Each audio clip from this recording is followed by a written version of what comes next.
Assalamualaikum. Hello. Hello siapa? Hello guys. Okey, hari ni kita nak letakkan barang, simpan barang untuk yang kita nak masak kat sana.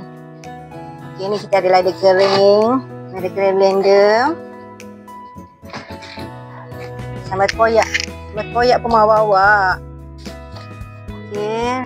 Ada sambal tempoyak. Lepas tu asam jawa, sebab ni kita nak buat kari ayam nanti kat sana.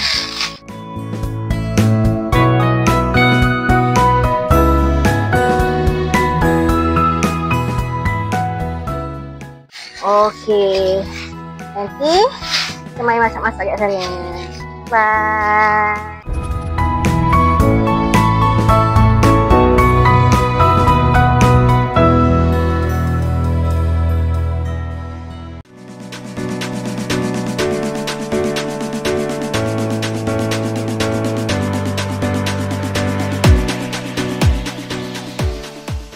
Ini persiapan Mama Huda tengah masak, sedang siapkan sarapan pagi dan juga untuk makan tengah hari.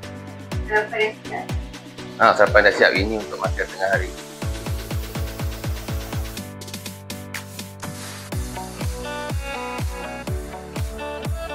Kari kat sana, kari ayam. Yang ni untuk petang dengan malam, sambal ayam.